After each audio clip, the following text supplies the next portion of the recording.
No Jumper, coolest podcast in the world, and today we're tapping in with an up north legend, Big Tone, in the building. What's up, my brother? How you doing? How you feeling? I'm glad we were finally able to make this happen. Yeah, appreciate you having me, man. For sure. Yeah, definitely. I've heard a lot about you. Like as I've been interviewing more and more people this year, your name keeps coming up. So definitely, I think this is an important sit down. Yeah, no, for sure. And like I said, appreciate you opening doors for us. I seen you got a couple of my brothers, Lazy Boy, Bands, Rico. So it's a pleasure to be here, bro. No, my pleasure. So unless I'm forgetting somebody, this is the first Antioch interview I've ever done. Yeah. Nice. Yeah, I believe so. The Yak. The Yak. My boy did his homework. I'm not gonna be honest. I'll be honest. I'm not really like comfortable saying the Yak. Like it doesn't feel cool coming out of my mouth. But I understand that's what you guys call it. Can you tell me a little bit about your upbringing and what it's like out there? Yeah. So Antioch, California, we're like a little east of Oakland. You know what I'm saying? We're kind of. I always say we're like in the middle of everything. We're about an hour away from San Francisco, Sacramento, San Jose, and really, man, just kind of, it was a small town at the time, turned into a city, and just kind of like any other little city growing up, get into some trouble. We had our little ways out there, and I was fortunate enough to get in the music business. You know what I'm saying? And it took me another route, and yeah, bro. Other than that, it's been. It's been a journey. You know what I'm saying? So when you were growing up there, did it feel like from a young age that this was a crazy ass place with all kinds of shenanigans happening, or did that kind of come in later? It kind of came in later, but it was there because it's such a small town. So when you walk outside, you're going to school, you see, obviously, you see you got the gang culture out there and stuff like that. And, I was always infatuated with that stuff as a youngster, but I was more into like lowrider bikes. I had a little lowrider bike club, riding, deep with a bunch of homies on the old school bikes, bumping all these type of stuff. But of course, up north you got a lot of that gang activity. So yeah, we fell into that type of stuff. And yeah, if it's in your face, man, that's what you idolize. That's what you're looking at. So of course we kind of fell into that route. And people that know the history know what's up. What were your parents like? Man, I come from a pretty like straight Mexican family. You know what I'm saying? Pops is a hard-working steel worker. You know what I'm saying? Handled his business. Mom's old school Mexican.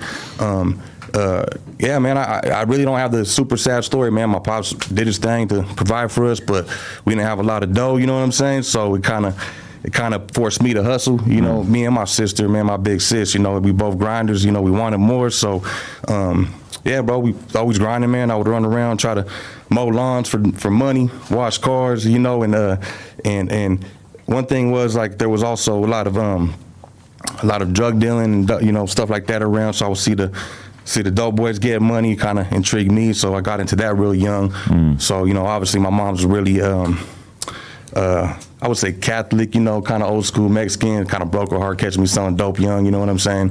What age did you first catch you? 17. I was still kind of in school. So got the boot, moved out, had my own little spot, already had a couple whips, had a little money in my pocket, so kind of was able to move and pivot from that, you know what I'm saying? And were most people who were like in the streets at that time, was it primarily focused around trapping? Or because I feel like nowadays when I'm like talking to younger gang members or people who are in the streets or whatever, usually it's more focused around rapping / beefing with people on the other side of town. And if somebody is selling drugs or if they do have a network of people that are making money hustling, it's almost like a separate endeavor from the street shit. Yeah, no, most definitely. That's why I was kind of jumping around. So obviously it was separate. You had individuals that were straight on gangbanging, on the block. That's all they cared about doing.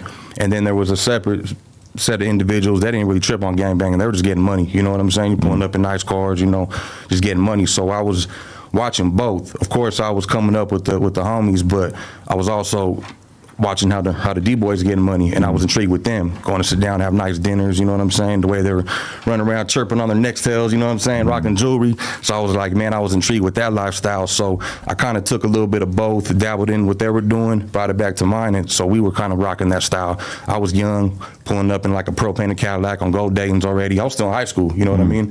Had a 96 Impala on gold ones on Zenith, so I took that lifestyle and brought it kind of and represented the homies with it, and meshed the best of both worlds. Definitely. Were you always thinking about rapping, or when did that come in? Man, not really. So I was already a little older, about 19 years old, and And I met an individual. I met a homie that was producing, and back then producers, you know, I think we're the same age group, so producers weren't as common now. Not everyone's making beats, you know what I mean? Right. So to have somebody that was making beats, I met him. His name was Kevin Knox, man, and we created our little label together. I was just intrigued with the damn, bro. You're making beats, and I never really rap. I was just on the boss side of it. Like, man, I could invest into this. And you know, most people know me through my brother Woodie that passed away. Rest in peace. But I did one song, showed it to my brother. He loved it, and the rest was history, man. I was in the game. Wait, so when you start rapping though, like, who are you looking at as someone that you see as successful? Was there anybody that you knew who was really tapped in with the music industry, or was everybody independently hustling? That was my boy Woodie I was just talking about. So Woodie was the first dude that you knew who had a label deal and stuff like that? Yeah, he was signed with Koch Records back then. I don't know if you're familiar. Yeah, because they were more like the independent thing, Jim Jones, and a lot of dudes, like, as the major label shit was kind of starting to crumble and everything was going online, there's like a lot of artists who were able to go to Koch Records and get a deal where they would be able to participate and get like a very large percentage of the profits. Yeah. And it was kind of had some of the benefits of being with a label, but then it was also separate from the major label. They would shoot you some money and let you do your thing with it, you know what I'm saying? And but he had motion without the label. So like if you were a Chicano from Northern California and even beyond, like everyone was slapping Woodie. He was a real prominent figure in our culture, you know what I'm saying? So when he gave me the opportunity, and I was a fan of him before I met him, you know, so once I did cross paths with him, we became friends. He gave me my opportunity, and like I said, that helped me hit the ground running, bro. Was he the first white Norteño that you met, or just one of the first? It's very rare, right? See, we're in our section is obviously different than up here. Right. We got a mixture of people, you know, we got blacks, Mexicans, whites. So we had a few white homies, you know what I mean? And he was the most known for sure, you know what I'm saying? Because he wasn't just a rapper, he was known and respected in the streets beyond the rap, you know? And was it like a personality thing? Like, did he just have that kind of charisma that made it clear to you that he was capable of being a celebrity, or was it more about him just being better at rapping and making music? I would say both. Because I know a lot of individuals that could rap that just don't have that charisma, personality. So I would say both, you know what I mean? Because I would see people meet him and trip the fuck out, bro. They would look at him like they met, you know, Jesus, man. You know what I mean? I would see that as a youngster. Like, damn, bro, he has that effect on people. You know what I'm saying? So he did have that for sure. So the white thing wasn't that big a deal to you? Like that you look past that. Right. Yeah, you would look at the individual. You know what I'm saying? Definitely. Yeah. Was he somebody who kind of made a name for himself in the streets, or as a rapper first? Both. Really? But I mean, we didn't have social media, and even if we did, people didn't announce that shit like that. You know what I'm saying? Right. So now, I think because of YouTube, they're doing documentaries and stuff like that. Now things are revealing itself, and people are seeing that the stories he was spitting about, and they're putting two to two together now. Right. So back then, of course, people don't. Hey, you're just a white boy rapping, or you guys are from Antioch, you ain't shit. But now the internet and all that, people are going back and, like I said, doing documentaries and stuff. Right. There's a lot of people trying to make videos about the story of Woodie and everything like that. For sure, it's like a serious thing people are interested in now. He's huge in our culture, man. He's very, very, very well. You know, he's our big dog. You know what I'm saying?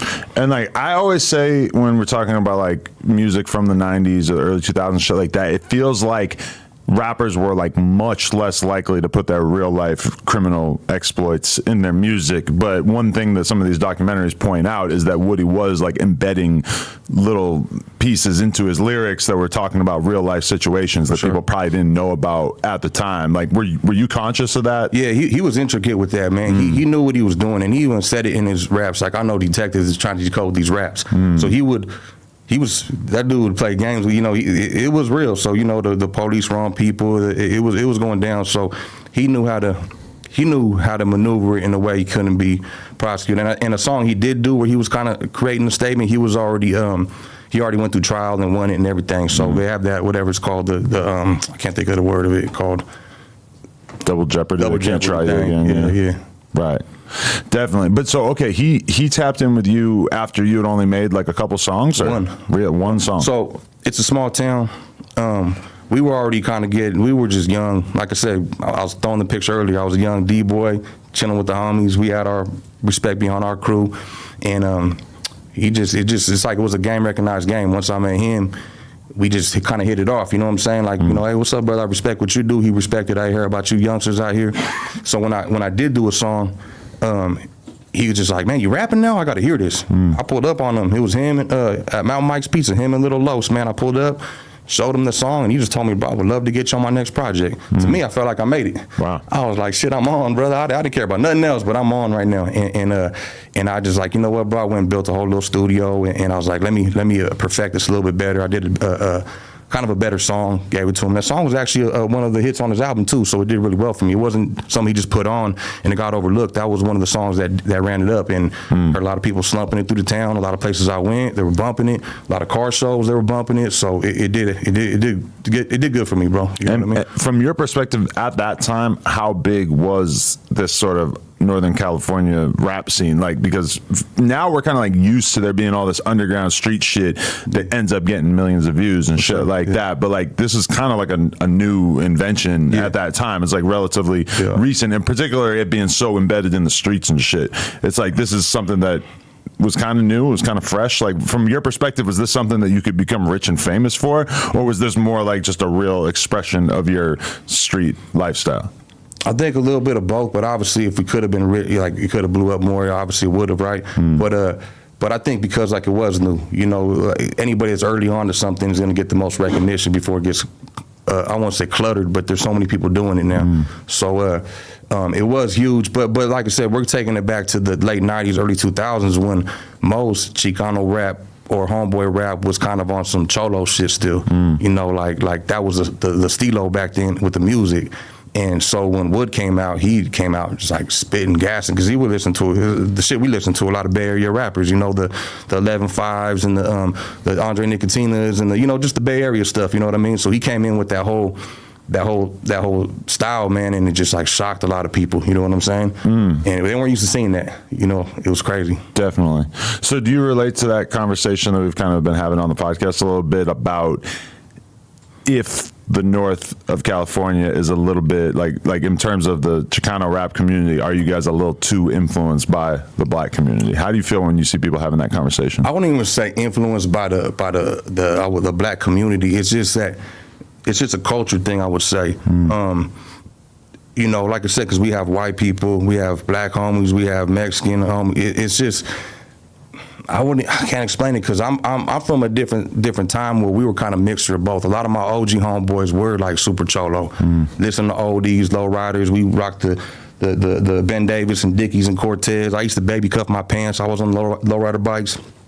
So I come from that culture where we were kind of mixed. We were somewhat cholo, but we were still talking a little Bay with it, you know what I'm saying? Of course, it's evolved to this time where the style's a lot changed, but that's just anything, styles always change, you know? Right. From Motown to disco to 80s to 90s to now, you know? Right, definitely. So did you then become part of Woodie's label, or like how does your relationship kind of evolve from there? I was always like, I don't like working under nobody. I was always my own boss. I built my own label. I built my own studio. I didn't really ask my brother for much, but advice, game, and a few verses, and that was it. I got my own production, my own. He gave me a lot of wisdom. This is how I'm distributing. This is what I'm doing. This is how I'm doing that. And a lot of just education, man. But I wasn't sitting there waiting for like, what's next you're gonna do for me? You know, appreciate the opportunity. That's why we became friends. I didn't just need him. You know what I'm saying? It was more of a mutual. We kicked it way more than we did music. Really? You know what I'm saying? Yeah. Interesting. So were you so close to him that you were kind of involved in whatever types of shit that he had going on in the streets, or is that kind of like... That's before my time. Okay. He was about 9 years older than me. Okay. So a lot of that stuff had transpired. A lot of his crew has already, I don't know if you did research, a lot of the people have already diminished, went separate ways, died, prison, all that stuff. And we were kind of the new wave coming in. That's why I feel like maybe it was refreshing for him. Okay. He was getting older. He lost a lot of his friends. Here comes some young homies with some game, you know what I mean? And kind of brought some new life to, he was already doing his thing, so I feel like it helped each other. He was up here, and it helped us come up there too, and we helped bring, you know, power with him too, you know what I'm saying? In the lead up to him passing away, like how much communication did you guys have, or like what was your perspective on where he was at in his life? I was talking to him to the end. Okay. I rock with bro to the end. You know, I don't want to get into too much details because there's a lot of unanswered questions on my end. I'm confused about a lot of shit, but he, you know, he was around some snakes. You know what I'm saying? And bro just, you know, bro lived a crazy life, man. The shit he rap about is real. And when you're a good dude and you live some real shit, sometimes that shit haunts you. You know what I'm saying? Anybody listens to his music, he's telling you the type of shit to go through. You know what I'm saying? Definitely. So are you in any way skeptical about the narrative that he took his own life? Somewhat, yeah. Really? Yeah. But there's nowhere for you to really go with that. There's like no way that you would be able to like uncover more truth. I beat myself up going crazy trying to figure it out for years. You know what I'm saying? I have my you know, my thoughts, but that's just because, you know, my thoughts, man. So, yeah, I would beat myself up, so I try not to get into that too much down that rabbit hole because yeah, you're right. It'd be a dead end trying to figure that out. You know what I'm saying? Makes sense. So when he passes, what's the reaction in your area? Like does it immediately? Devastated, man. Does he immediately become like the way that Nipsey Hussle kind of became for the 60s in LA and stuff like that? Does he just immediately become a symbol of the whole? You know, the cool part is when you pass in your prime, you become like that. You know what I'm saying? When you're still booming and you're still rocking and rolling and you pass, that's how they remember you. You know what I'm saying? So yeah, he became that symbol for us. Still to this day, what, 16, 17 years now? You know, and you see, go right now, there's people still posting about him to this day. You know, he's still, you know, you know, we put him up there. You know what I'm saying? Right. Definitely. So does that kind of become part of your career then to like keep his name alive and like? Yeah, for sure. Because I've seen this so many times over the years of like once somebody passes, then it kind of becomes like, I guess it's not so much an opportunity, but it's almost like a responsibility for the people who are close to him to still perform his songs and try to keep his name alive. Yeah. You got the people that try to leech off the name and try to just run with that, with the coattail stuff. And you got some people that were genuine friends of him that cared for him and were there. And he changed my life. Like I said before, music, I had no direction in life. I would end up like most of my homeboys. I would end up in prison or dead. The basic cliche, you know what I'm saying? And him giving me that opportunity and watching him that, hey, I could do the same shit as he's doing, not on the same caliber, but it just gave me a vision and an outlet. And when he did give me the opportunity, it changed my life, man. I don't need to be doing this shit crashing out, man. I was enjoying going to the studio, cooking up with the homies. You know what I'm saying? I was sitting here with Big Bro Wood was an honor for me to sit here and make music with him. That gave me more pleasure than getting drunk on the corner. You know what I'm saying? I didn't even think of this until the moment that you just called him Wood. But was his name a reference to like the Woods, like on a prison level? His last name was Wood. Oh, okay. Yeah. Okay. Because I'm always kind of like referring to myself as a Wood, but it was like I don't have a prison background, so I'm just saying it. But okay. You would, he had to, I think he had to deal with something. I don't know, because when he was doing some time, he had to probably deal with that, but that's before my time. But that was his last name, bro, so that's why they called him Woody. Okay, makes sense. So are you saying that like up to the point where he passed, you were still a little too in the streets and that kind of made you want to take a step away? This was way already some years in, you know.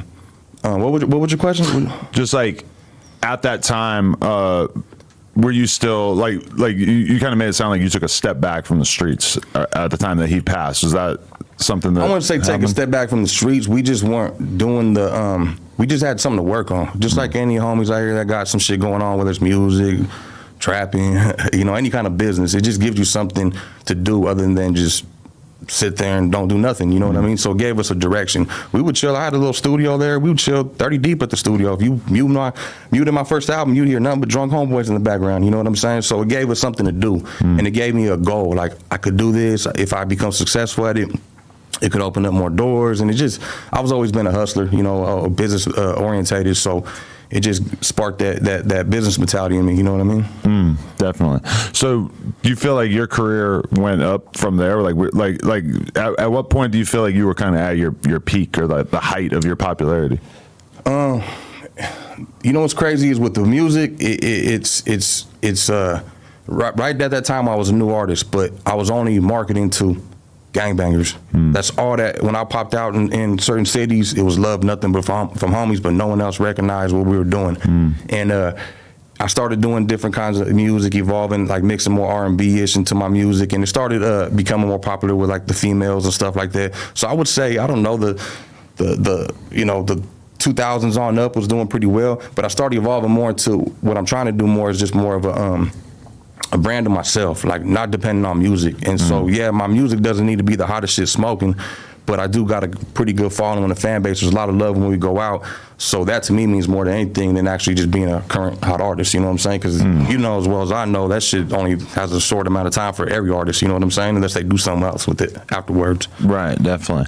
No, I was watching some old videos of like you at, you know, concerts and shit back in the day, and it's definitely like you had a little bit of a different energy. Like you definitely seemed like you might have been a little bit more inclined to trip on somebody as a younger man. Yeah, like, for sure. Yeah. Have you kind of just seen yourself slowly like calm down a little bit and gain like a little bit more of an even temper? Or? Yeah, life will humble you as you get older. You know what I mean? If you're smart, you know, you could stay there. I know plenty of homies that they ended up where they ended up. I'm not a stupid person, man. If I continue to move this way, where am I going to end up? Like I said, I watch people. I'd watch these dudes. They're getting money, man. Oh, this dude's buying houses. This dude's buying properties. This dude's opening businesses. This dude's on drugs. This dude's going to prison in and out. This dude's a dope fiend. Which route am I going to follow? You know what I'm saying? I'm inspired by the homies getting money. I'm inspired by these dudes. So if I'm going to go out here and be a hothead and crash out every time, I know where I'm going to end up. Let me chill out a little bit, change my way of thinking, become more cool instead of trying to pop my chest out. You know what I'm saying? And you know, energy doesn't lie, man. If I walk in looking for trouble, most likely we're going to attract it. And rap is a crazy profession because it's one of the very few pastimes or one of the very few areas of life in which even if you become successful, there's like pretty consistent pressure from the fans for you to do some crash out shit on a consistent basis. Like they want you to like prove that you really are who you say you are, / they want to see you do some dumb shit. And they'll criticize things that from an adult perspective don't even make sense. If they see you rolling around with security, they'll be like, oh, he's a bitch, he got security. Whereas to like anyone with a fucking brain, that's probably you just being safe about how you're moving around. That's the cool part of this game is we glorify destruction. Right. Not even just rap, street shit. But then again, bro, like I said, I kind of grew up watching even just fascinated with like the Italian mafia, how they moved. They were businessmen. You didn't see Al Capone out there, Costa Nostra, man, you know what I'm saying? But that is funny is that the younger generation of rap, or if you listen to rap from the 90s and shit, they're massively influenced by that shit, whereas you see very few rappers who've got like the fake Italian last name thing going on and shit, which used to be like a very consistent thing. For sure, yeah. And I mean, I feel like to me personally, this is my opinion, I respect being more reserved now. But like I said, I understand being young. And like I said, we glorify destruction, man. You want to sit there and inhale balloons and do all this bullshit, you know? Hey, cool, whatever. But some people look at that as cool, but that has a time limit where you're capped out. Then if you're still doing that at 40 years old, bro, now they don't look at you as cool no more. Now you look like a fucking bum, in my opinion. You know what I'm saying? So they got to see the evolution. But you're right, man. You know, people love pain, tormented soul. I seen a documentary about Rick James, and once Rick James got sober, his music fell off. They loved the part of Rick James. You know what I'm saying? Right. Nah, definitely. You mentioned the balloons in particular, but it's like there's always shit like that, like where, you know, a 20-year-old drinking lean thinks he's the coolest dude in the world. Realistically, by the time you get to 40 or so, it's pretty unlikely that you're going to find somebody who's still drinking lean on a consistent basis because it just your health up so bad. Liver problems and shit, be in the hospital, like, pray for me. and for somebody like me, it would be very hard for me to like pick up drinking lean on a consistent basis when I could think of like Boosie interviews. I could think about all the shit Gucci has said about it. There's so many legends. When I think about how ASAP Yams died, when I think about all the health problems that Pimp C had, it's like I have infinite resources that I can point back to be like, that's probably not the right direction to go with my life. But that's like an integral part of youth, is that you don't want to listen to what your parents have to say or what your elders have already lived through. Yeah, and I partied, bro. I kicked it when I was young, so I'm not going to say I was like this my whole life. You know, like I said, it took for life to humble me. I had friends overdose. I had homies that, like I said, bro, I lost a lot of people around me. When you see that, something's gonna click in your brain if you're somewhat smart. Like, bro, this shit ain't cool. This ain't it. You know what I'm saying? And then, you know, obviously, like I got into more working out and stuff like that. I like to go to the gym, bust down. I always looked up to the homies that were in shape, fit. They would come out looking swole. I was always that. Oh, that's the definition of a homie right there. You know what I'm saying? I wasn't looking at the dope fiend, scrawny homie, fucking shooting shit in his vein, you know what I'm saying? As that's the homie, you know what I mean? So I've always had that mentality too. That's what kept me kind of not steering away from a lot of that bullshit, you know? Yeah, I mean, as you get older, like being healthy, eating good, working out is like how you keep yourself feeling young. Yeah. Whereas when you're young, a lot of people would look at that and like stigmatize it and be like, oh, he's on some muscle head shit, and that shit ain't cool. I mean, you sit here with a lot of young artists. What's your opinion when you see that? Like when you see someone on here talking how they talk, do you look at them like, damn, you got a lot to learn, youngster, or you like, cool, yeah, that's dope?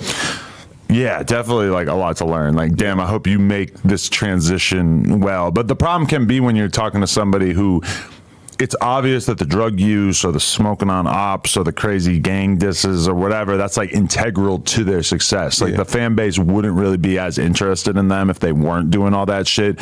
So I'm sitting there feeling like, I hope you are able to get past this like very dangerous period of your life, but also I'm kind of unsure how the fans would react if you were to just reject this shit right now. People are probably more intrigued with the story than the music. Like, what are they saying about them? Yeah. They're more interested in the controversy probably more than the music. They're not solely dependent on their talent and their music. You know what I'm saying? Whereas in the 90s or the 2000s, it's like you could kind of blur the facts, and it was like a little bit difficult for the fans to necessarily tell who's the super gangster dude and stuff. And that's one thing that worries me a little bit about living in this like YouTube essay era where everybody has all of their crimes and their criminal history documented online, is that even if you look at like the Chicago drill scene, which I look at as kind of like the forefathers of like modern telling on yourself ass gangster rap music, a lot of those dudes, the dudes who blew up and became super famous, when you do your homework and you really look at like who was alleged to be catching bodies and shit like that, it's not really the dudes who became famous for rapping. Now it feels like the city is probably not going to necessarily get behind a lot of artists unless they have that kind of reputation, and the audience is capable of figuring it out much better than they were able to in the past, which that's a scary sign of events, because you have a lot of dudes who you see them kind of like blowing up as a rapper, and within a couple of months somebody kills them. And it's just like that like the whole process has been sped up so much. Because people can't separate the lifestyle from the business. There's a point where, to become respected as a rapper and a street rapper, you have to come from the streets. You got to be from that soil. But there got to be a time where you become a businessman. It's just a part of evolution. The growing up, like I said, if you're the same dude at 40 years old when you're 20, there's no evolution on you besides a little extra some money. You know what I'm saying? So there's got to become that point, because we do have rappers that have done that. We do have in our section the E40s and the Burners and the Too Shorts. You know what I'm saying? You do have the Jay-Z's and stuff like that in different areas, and I'm sure all across. They knew how to transition from, okay, now I'm running a business. I don't need to do the dumb shit to keep showing you I'm a tough guy. You know what I mean? At what point do you got to be like, look, bro, this is shit, we got opportunity here. Let's get some money. Tell me your thoughts on this, though. Is that recently I was doing an interview with somebody, and they mentioned something along the lines of like, a 20-year-old or an 18-year-old who's in the streets is not going to listen to a 40-year-old, but they'll listen to a 25-year-old. They'll listen to somebody who's a little older than them, but they're not going to listen to somebody once you get to a certain level of adulthood, which is a shame, but it also does seem like that's mostly true. I kind of beg to differ on that, because, and this is just my personal experience, me, when I mingle with the little homies, I'm not one of those dudes that turn my back on my people. I don't do the dumb shit I used to do. I don't portray myself like I'm that type of dude anymore. But I still pop out and I communicate with my youngsters. I'm still in the mix, and the respect is there. They soak it up. I give them game on how to move. They see like, okay, obviously there's levels to the shit. I got a lot of room to grow. But hey, I see how you're moving, bro. You just invested in that. You got this, and they ask questions. They're intrigued. So it gives them something to look forward to. You know what I'm saying? So that's just my opinion. Like now, if I would have been just like, hey, I gave up the lifestyle, you kids change your life, they would have been looking at me like, yeah, you a sucker, bro. We ain't hearing you. But I'm right there with you, my boy. You know what I'm saying? Let me show you how we do this, So I think it's on the messenger, man. You know what I mean? And somebody was telling me the other day that it's not just about telling the kids what they need to hear once. It's about telling them over and over and over, because that's just how a young person's brain works, is that if you tell them to stay away from the streets or tell them to be careful in such a way or whatever, if you tell them one time, it's very unlikely to work. You have to kind of keep reinforcing that year by year. I think you got to show them more than tell them. Right. You know what I mean? Telling them is just words. You got to show them something, because then why am I going to look at you if you ain't doing nothing with yourself? You're telling me do this, but you ain't doing nothing with yourself, so you got to show them you're doing something. You know what I mean? By action. Yeah. Definitely. From your perspective these days, Antioch, how connected are you to that music scene, or how do you feel about that? Because it feels like up north, it's like every different city has like a handful of people representing them, et cetera. And I'm sure the music scene has changed dramatically. But how do you view that and your influence on it? Man, Antioch is such a small city now to music. We still have people out there doing their thing. We do have like are you familiar with like Mike Sherm? Mm-hmm. Yeah, he's a pretty big artist from our section. Right. You know what I'm saying? Simba, you know what I mean? Oh yeah. Okay. As far as like Northerners and Chicanos and stuff like that, there's a lot of aspiring people, but it's hard to break through these days. It is a cluttered market, you know, but we got a lot of people out there that are talented. It's just harder to be seen than it was in our days, you know what I mean? Does it feel like it's harder to be seen? Because sometimes when I look at the way that some dude from a neighborhood is able to like put together a decent looking music video and it could get hundreds of thousands of views in a short period of time, it feels like it's almost easy to get seen, but it's like the algorithm kind of has to shine upon you the right way, I guess. You're right. It's easier to be seen, but it's easier to become to really grasp a fan base, to be successful after that one video that might have went up because people were trolling and banging and that banging and whatever went after that video. Because you might get a video that got 5 million views because everyone's talking shit on it and it's getting controversy, but what's following up after that? You dropped a music video after that, no one cared. You know what I'm saying? So that's what I meant. It's hard to be build actually a music career off of that. You know what I'm saying? But from your perspective, how do you see the current sort of climate in which it's hard for rappers to get attention unless they're talking about super street shit and essentially telling on themselves / talking about things that, you know, prior generations would not have supported them speaking about in songs or on the internet? It's tough. It's a pissing contest. Who's tougher?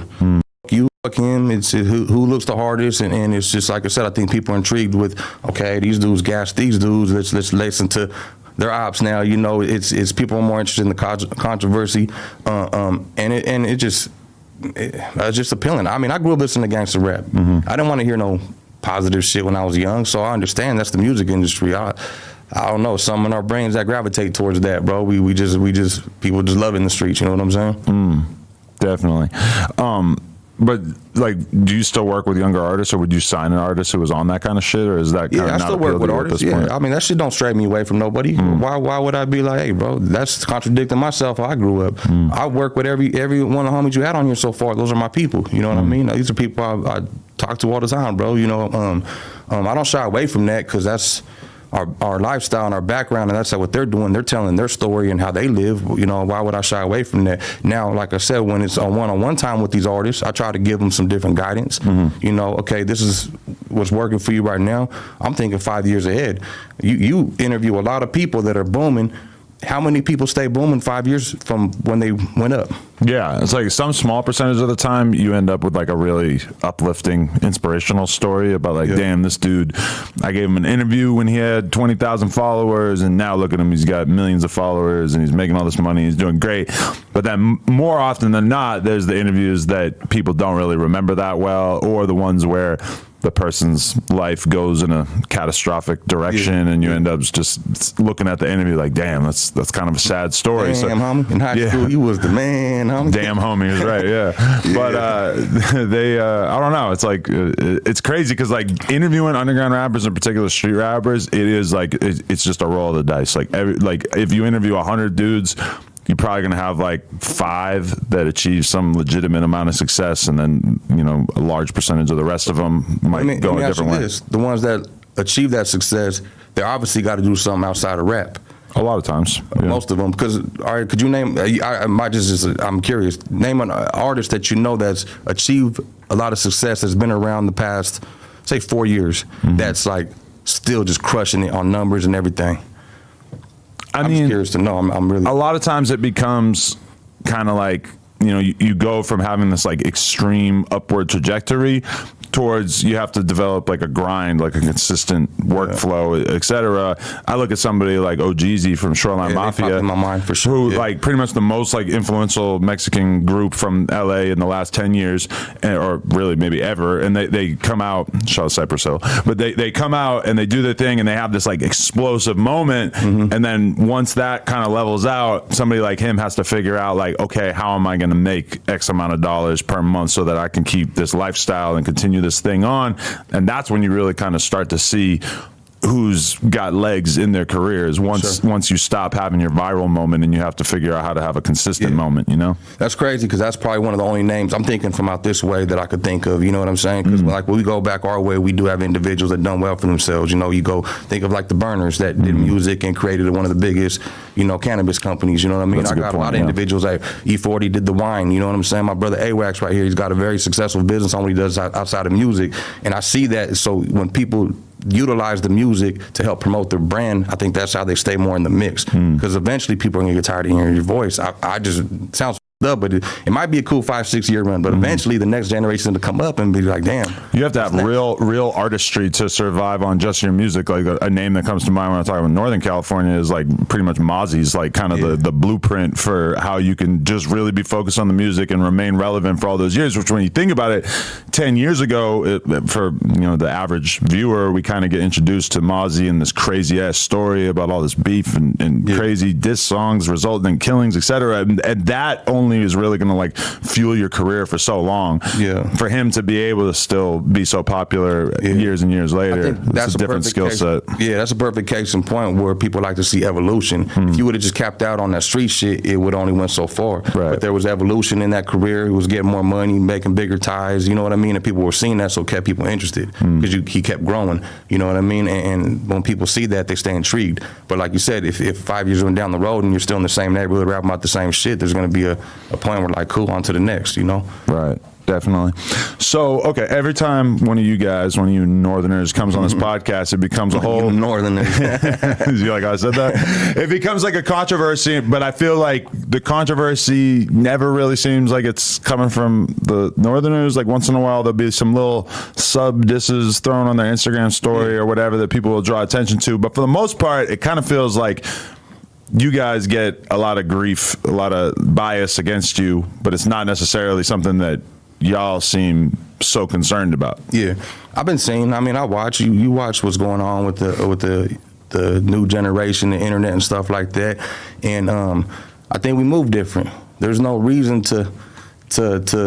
I know it'd be more entertaining for you. I'm sure you would love to hear us to come up and say a lot of this stuff, but you know, it's cool being. But really, if you don't, that's a lot simpler for me as well. I mean, it is what it is, bro. Right. Like, because you know, in this beyond music, it's real life, man. People got to deal with the real repercussions outside of this, man. So when you understand that, you move different. Anything you say will be used against you in the court of law. You know what I'm saying? So you got to be a little more reserved. Think about what you're putting out there.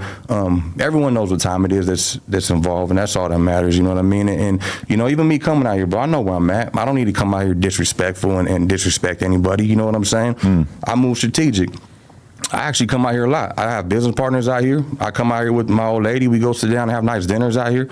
I don't really trip on that. I don't move I know how to move. I don't just pop up in any neighborhood and be like, yeah, I'm out here, this and that. But you know, I don't come out here disrespectful, you know, and we got a different mentality now. If push comes to shove, we obviously know what time it is. But on that level, yeah, I don't got nothing too much of a cool story for you on that, bro. We just be reserved a little bit, you know? No, totally. And honestly, that's kind of the feeling that I got from the Lazy Boy interview. I was kind of expecting him to maybe like talk a little more shit. He didn't really go for it. Rico Too Smooth, super respectful and just like really handled himself like a G on that song, on that interview and everything. Bands was kind of like talking his shit a little bit more. Maybe he was getting a little bit with it. My brother. Yeah, he was having a little bit more fun with it. But for the most part, it feels like that's not necessarily. I just don't know why Bands, my boy. Why did you smell the Fifi, man? Why did you smell the Fifi, bro? Other than that, bro, shout out to my. He was on one. I don't know, but yeah, it feels like it's not a conflict that you guys are necessarily like trying to antagonize, whereas it does feel like a lot of other people kind of enjoy using it for YouTube content and whatnot. It works. It works. You know, it works. Hey, bro, I ain't mad at it. Do your thing. If it works for you and it's running your numbers up, go after it. But like I said, this should be real life outside of here, man. Sometimes, and a lot of people don't move outside their section. I don't know the individuals out here, and some individuals, a lot of people kind of stay in their own realm. Me, I move around a lot. I'll pop out in a different state. I've been out the country. I just move around a lot. So I know, like, I'm more liable to bump into people than some people that never leave their neighborhood. You know what I'm saying? Definitely. And just as somebody who's kind of older, how do you view those sort of conflicts going on up north and everything, like, is it like, how do you try to guide like a person away from like getting too deep into that, especially as somebody who's just like seen a bigger and better version of life? Like, but meanwhile, like, it's kind of hard for you to fully preach to someone when, you know, I won't do that. I won't do that, preach them, guide them away. It's more like I said, trying to show them. Sometimes, bro, some people are, and I would never do this to like disrespect any of my brothers, you know what I mean? Like, there's been a lot that goes behind this. All I do is try to show them a different way of living. Like I said, I've never turned my back on my people. You know what I'm saying? I never sit there and said, don't do this, don't do that. I've never been that dude. So if that's how they feel, hey, I'm not gonna tell them any different. You're a grown man, you know what I mean? Feel how you feel. If you feel like you've been disrespected, do what you feel is necessary. Now, we're free to make that choice, but like I tell you, we're not free of the consequences of that. You know, if that's where you want to direct your energy, do it, bro. You know, but if you want to try to get some money and try to build something, like you said, you got to move a little different. Now, if something does happen, remember, everything you're putting out is documented. You're talking, you're saying this. Now, if something does happen, they're going to use I'm sure you've probably seen this, is doing that shit, they'll bring up all that shit in evidence, man. So I'm more on that mindset. You know, it's fun and games online until some shit really go down. You know what I'm saying? Yeah, I wonder if up north it feels like the cops are a little bit more oppressive than they are up here, because sometimes I'm like, I lived for 8 years in New York City, and I'm just dumbfounded by how intense the policing is out there. Yeah. Is that the vibe up north a little bit more too, where it feels like the cops are really like on shit? I think so. Yeah. Yeah, I think they do. Like, I even seen you posted on your story about GB. You seen what happened to my brother GB? Right, because we were just starting to talk to him and stuff. My brother GB, man. Yeah, we were just talking about doing an interview with him and stuff, and then he gets this big ass indictment. Yeah. So stuff like that, you know, and I just, you know, GB Bell, he's out, man. I just had to sit down with him and we talked about that stuff. Because the thing is, he does a lot of positive stuff. Right. He's grown so much as a man too, and he does a lot of things for the community. It's crazy how much has evolved, but it still doesn't matter, bro. They'll still wrap you up with everyone else, you know what I'm saying? Definitely. This has been a topic that has been kind of going on the meme pages and all that over the last few days. You have kids? Yeah. How many kids? I got 2 and a stepson, yeah. Okay. So 3, yeah. If your daughter one day brought home a black boyfriend, how would you feel? Well, you know what?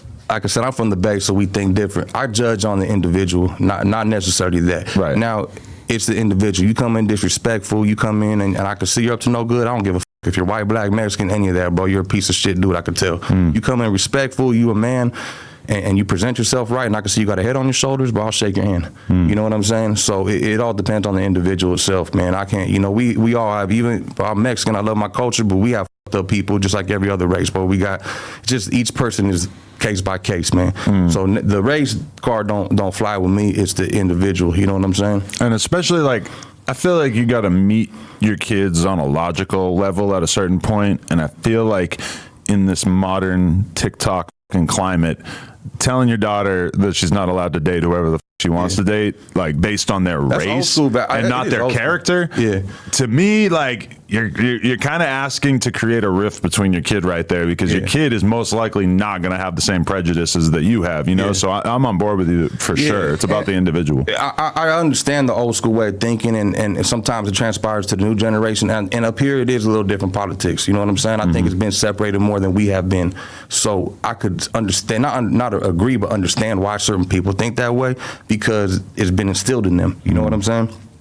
Us out there, we've been a melting pot. Like I said, we've been around. I grew up with black people. I grew up with white people. You know, some of my good homies I've done business with are you know, black and white. So I don't look at it as that. It's just each person, man. If I sit down with you and I can tell you a solid person, I could just read you. I could read somebody in the first 10 seconds of sitting down with you. You know what I'm saying? So that's all I need to know. Because it all has to do with how much you read into somebody's race as part of their identity. Because hypothetical situation, if you were to tell me that there's, like, you know, fathers in Palestine who don't want their daughters to date an Israeli, yeah, I get it. That's more religion. Y'all are killing each other. That's more of religion than race. Right, but like we kind of like, as Americans, we're kind of like more accustomed to the idea that your race does not necessarily define your character or what side you're on, et cetera, that there's a lot more to it. We have a more nuanced view of it, I guess. Yeah. You have kids? 3.5-year-old daughter. Okay. So when she was, say she's 20 years old, what would your feelings be?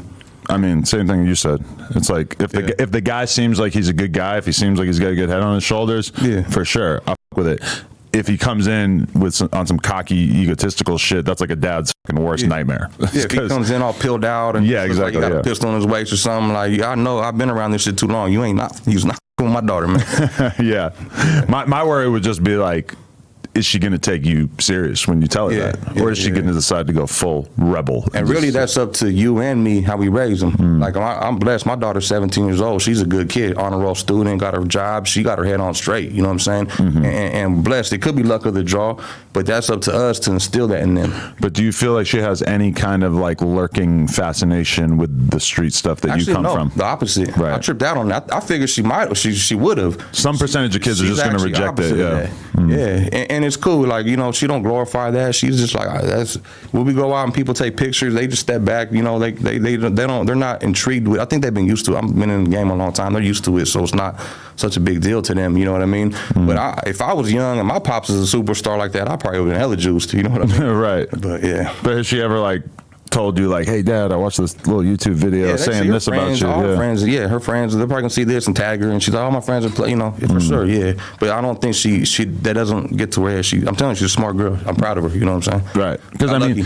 so much of the stuff that my parents were into, I just basically rejected or didn't give a fuck about. My parents loved all these sports teams that I didn't care about. I like sports, man. I grew up playing, I love sports too, man. So I'm a Niner. And, certain things just don't hit though. Like, you know, a lot of people don't necessarily go with the religion that their parents present to them. Like myself. But like, you know, that's. What religion are your parents? They were Christian, like growing up, but then it kind of felt like as time went on, they sort of fell back from it, and then I was never really into it in the first place. It was the black sheep just rebelling? For sure.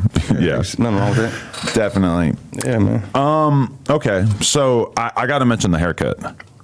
It's like, and it's not just the Mexicans are doing it too, because shout out to Stockton, all them, they got the shag haircut with the little puff down here and everything. When I had Chito Ranas on here, he has a super technical, elaborate version of this haircut. What is the origin of, they say, and for the people who can't see it, it's kind of like, it's you got some length on the top, but then there's like a shaved part, and then you go into like an elaborate tail type thing. Like, what is the origin of that? It's always been around? I'm going to be, so I've had my haircut like this for 25 years. I don't know. Shit don't even grow. It's been the same. I posted a video the other day when I was 17 and my tail was still just as long. But back then, a lot of homies wearing Mongolians. They used to be like a circle on top of the head. And in my little section, like if you was wearing a Mongolian, you'd get violated. Our little gang unit and probation officer, like you got a Mongolian, you violated. That was a little thing. So we thought we had a little loophole. We thought we were slick little kids. We're just gonna put a tail on the bottom of the head. It used to be called a bar tail. I used to run it across the whole back of my head and let that thing bang. And I don't know about the origin. I just been rocking it, and I seen it come back recently, which is kind of cool because I've been rocking this hairstyle for a long time, bro. And I see a lot of youngsters rocking it now, you know what I mean? So was there a time period where you felt like a lot of people were just confused by it in terms of younger kids? And now it's a little more. I would say, I think people used to have like the little rat tails, I think, in the middle, but not all the way across the back like that. I don't, to be honest, I didn't pay attention to it that much. I know we get weird looks, people looking at like, what the f***'s on the back of your head, you know what I mean? And that's something that gives fuel to people out here, like, man, the f***ing ponytail, this and that, but it's been our style, man. We just been rocking with it. And I feel like that's been if I lose that, that's my mojo gone. You know what I'm saying? So I don't know. I haven't looked into the whole style as a whole. It's just how we rock things, bro. But do you view it as like a little bit of an indicator of you being proud of being from up north because it's kind of more of a signature haircut? Yeah, you could say that because, and I never thought of it that way either. But you could obviously tell, you know what I mean? But then again, I don't know. You just mentioned some names from people down here have it, so maybe it's not so true no more. Right. Okay. I saw something pretty up from my perspective, but I gotta mention it, is that I saw a photo of a rapper who made a shirt. I don't know if you know where I'm going with this, but it said on the shirt, "All my ops are dead," and one of the photos was of Woodie. Yeah. That to me struck me as like extremely disrespectful. How do you view that type of thing? It's a new YouTube generation, you know what I mean? Like now, if you were responsible for those deaths, I could see you making a statement. I see. Hey, you know, I'm trying to look for clout off of it. What I'm seeing off of it, you know what I'm saying? So if it's not someone that's in our direct line of fire. Like if this is people that we're in arm's reach and we're right here in the same section, and maybe they are, I don't know. I don't even know who they are, to be honest with you. I just seen people saying that to me. To me, that's a new way of internet trolling. I'm used to that. People comment disrespectful stuff on our stuff. I've seen Photoshop stuff. So to me, it's just a new way of doing it. Of course, it's disrespectful. I believe in bad energy attracts bad energy, but I'm not going to comment too much on that. It was cute. You know what I'm saying? It's just like a different version of disrespect that the younger generation has kind of cooked up, and it's sort of bizarre to see them like reaching back into like prior generations to deceased legends. I mean, it's a YouTube generation. Right. Let me show you what I'm doing so I can run it up. I'm sure it might have benefited them nice on some views and some controversy. You know what I'm saying? Definitely. Okay, I seen you doing the podcast thing and getting more into the overall media space. Where did the desire to do that come from? It kind of goes back to where I would have these talks with my young homies. And rest in peace to my brother Lace, but he would call me Coach Tone. Here he goes on his shit, man, because I would try to like, bro, come on, like, some homies don't have it instilled in them where they don't want to get no money, whatever. I'd always be speaking like that. So I started doing that on my social media. We always use the voice, whether it's through music, through content. And now that we started doing the podcast, me and my brother A-Wax right here, man, we started doing it. And we're trying, I think you mentioned this on your show with Rico. We don't have too many platforms up north that helps put our people on, you know what I'm saying? And just our people as a whole, anything up north. We have Thizzler, we have Shimo, we have very select few that do that. I'm like, why don't we just try to build this platform? You had to start somewhere, right? Right. How many subscribers did you, when you started, how many subscribers did you start with? I mean, I already had something going on in the BMX world, so I had a little bit of a platform where I knew if I started fucking with these underground rappers that I would have some people watching, but I mean, my earliest interviews definitely had like 1,000 views, a couple thousand views. Yeah, we just launched it. We just started, I think we just barely launched our page.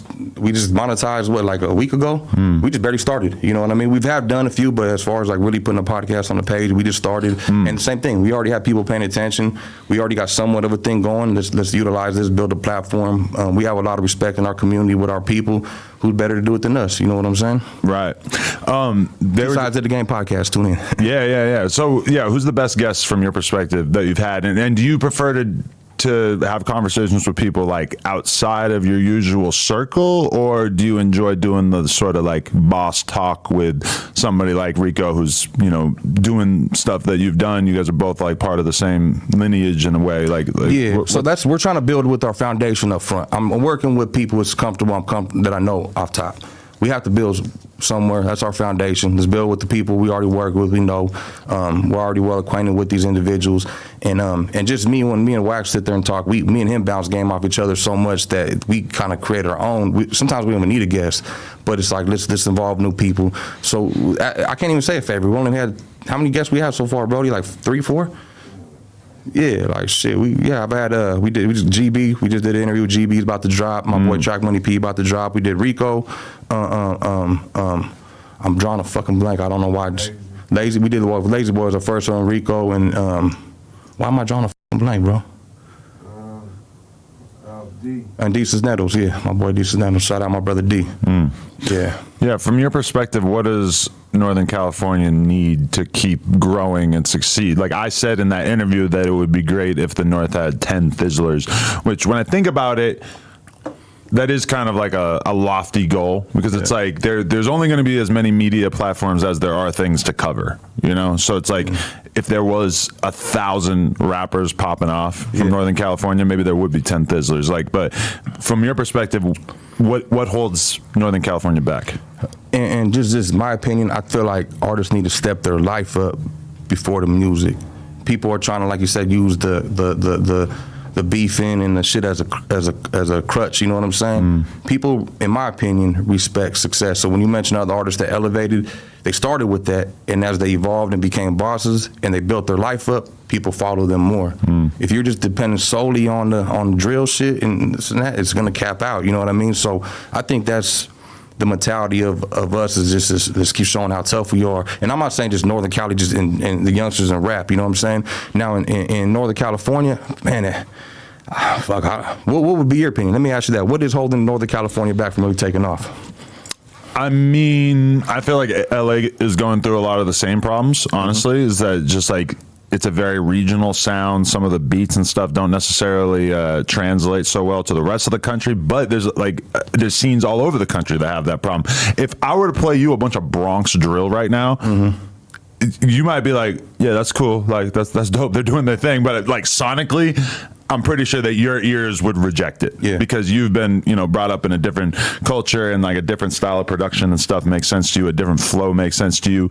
And I feel like that's kind of the unfortunate part about where rap is at, even though it is good as well, is that it's just so regional at this point. But like we do a ton of Chicago content. When you really look at the last 10, 14, et cetera, years of Chicago drill music, how many people can we look at as like real superstars that emerged from that? To me, it's basically 3 people. It's like Chief Keef, King Von, and Lil Durk. So that's like arguably the biggest scene in America in terms of hip hop over the last 10 years. And you can only think of 3 people who really like emerged to be like big ass stars. And I feel like that's really what Northern California needs. It's just more dudes who kind of like emerge as huge stars to the point where then the fans want to figure out everybody else adjacent to them. To be honest, I feel like EBK J-Bo has the most potential right now to be somebody like, to me, he's like the Chief Keef of Northern California. And granted, a lot of that is because he's talking about some extremely real shit. And the fact that Stockton is a fucking war zone right now is a big part of it. But I like musically, from my perspective, he's got what it takes. He needs to keep his ass out of jail.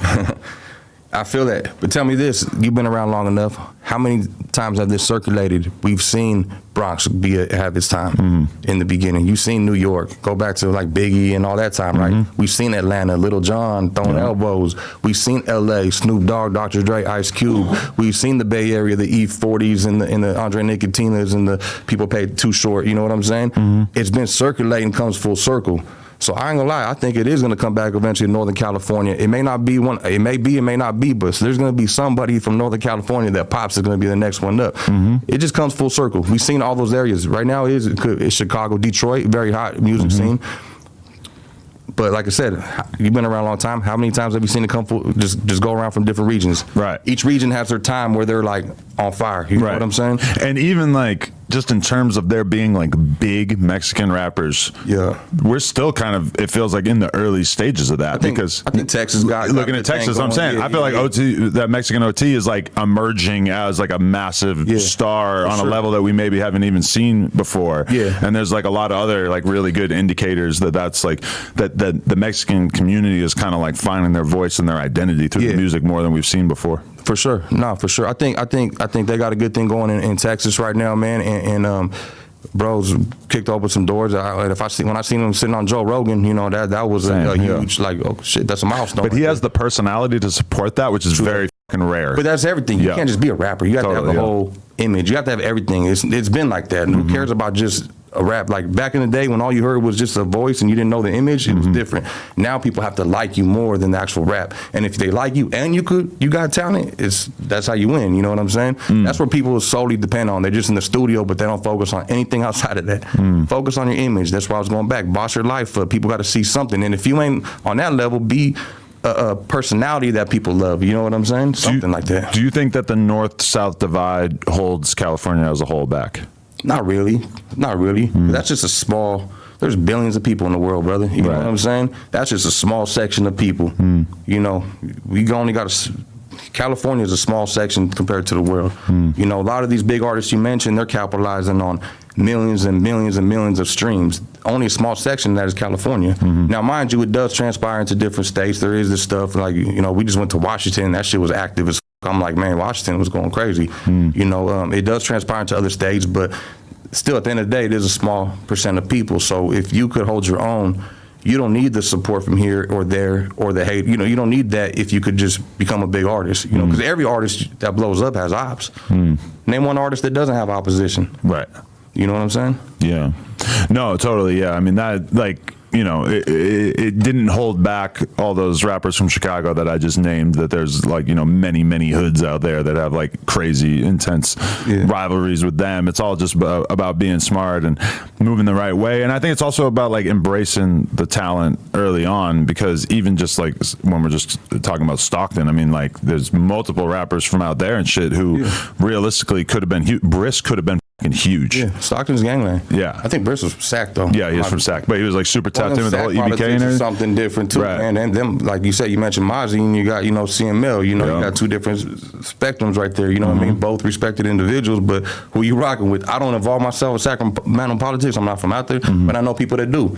Like when people are like, you get smoked for bumping the wrong dude in Sacramento. You know what I'm saying? But would you be? You'd have to be cautious about who you'd even do a song with, for sure, from out there, because as soon as you choose a side, you're gonna hurt somebody's feelings, regardless. Yeah. If I do a song with this person, I might hurt this person's feelings. Now, if it's somebody I with that's close to me, I'll choose the people I with. Even if I don't have personal issues with them, I won't disrespect my people by doing that. You know what I'm saying?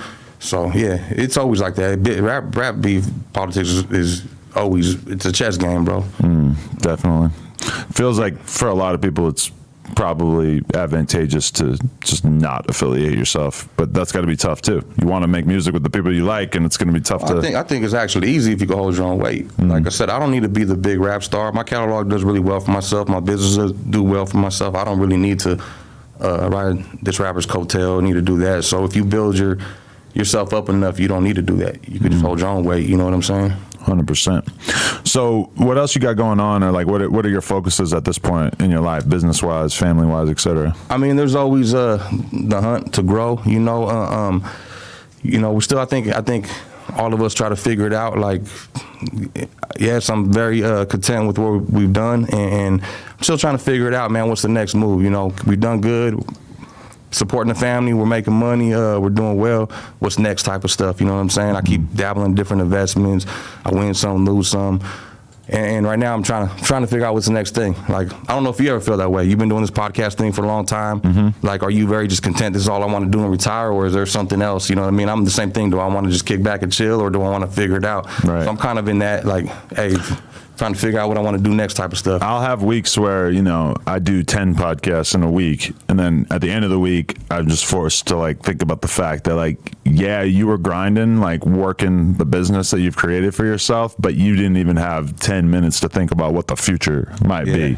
And that could be really hard. It's like to balance this like machine that you have going right now while also thinking about what might be coming down the pipe. Like, for instance, I didn't see the TikTok shit happening. You know, I was a late arrival to realizing that this app was going to have a huge impact. And if I hadn't had anything going on, like, I always look at TikTok and just think, if I had nothing going on when TikTok came out, if I wasn't already a YouTuber, I would have been the TikToker of the, you know, I would have been going so hard on TikTok. Just going back to catching early. But I didn't, because I already had the YouTube thing going. And from my perspective, it's like, well, I'm making actual money on YouTube. I'm not going to go TikTok for free. Which, granted, like, even if you are super successful on TikTok, you're damn near TikToking for free, because the money sucks. But YouTube was the same way. YouTube back in the day, they would steal our music, put on YouTube. I'd be hot. Who put our music on YouTube? I'd be pissed off. Now we're like, cool, dude, monetizing all that shit. You know what I'm saying? And that's one of my biggest regrets, is that I used to make videos that were kind of like vlogs in like 2006, and then we didn't stick with it. I didn't see any money off it. I didn't really understand that you could really build an identity for yourself on the platform. And if I had got that earlier, it would have been crazy. You know? See, somebody like, we got in our area, we got like Empire Records, my brother Ghazi. He seen that vision before anybody. You know, he was like, hey, man, I'm doing this distribution company. I'm like, so you're doing CDs? He's like, man, fuck CDs, MP3s. I'm like, people were still burning from Napster and stuff like that. And he seen that vision 10 steps ahead, man. And you know, catching that wave early is how you win, man. And now what is it? What's the next wave? We don't know what's going to be, but if you could think 10 steps ahead, that's where it's going to be, man. You know what I'm saying? Facts. Yeah, brother. All right. Anything that you want the people to keep an eye out for? Man, just, I mean, we still just dropping, bro. I do got a new project, new album, man. And at this point, man, I'm still dropping. We still get a lot of love. I'm gonna keep dropping until it's like, bro, that's it, it's done. But I put a lot of, you know, I stick to the script, man. We got a lot of love and support. Doing the podcast game, me and AWAX, two sides of the game, man. And I'm trying to transfer into that. I just got into the acting thing. I did my first movie. I'm in Splash City. That's coming out, I believe, in November. Man, I got a good part in there. Nice. Man, shout out to Four Ways Entertainment and Burner for giving my opportunity for that. I might try to venture into that avenue. You know what I mean? I do have another role in another movie that I just got a script for, so that's going to be kind of cool to play that, see how that plays out. Right. And then other than that, bro, just working, man, doing the same shit, trying to figure out the next business move, just keep evolving, you know what I'm saying? Right, find the next play to chase after, you know? For sure. Yeah. Much respect. You've been doing it for a long time, but you definitely seem like you always kept it solid, and you're a good inspiration for the up-and-coming Northern California generation. Yeah. Thank you for having me, man. This is big. It's big for our people. You know, you're doing a lot for us, so I want to say I appreciate you, and hats off for having us here, brother. You know what I'm saying? Hey, man. I appreciate you. Yes, sir. Thank you. Big Tone, yes, my sir. guy. No Jumper, coolest podcast in the world. Check us out on YouTube, TikTok, Patreon, Instagram. Like, comment, subscribe. Boom. We out. Appreciate you, man. Hell yeah. I appreciate you, man.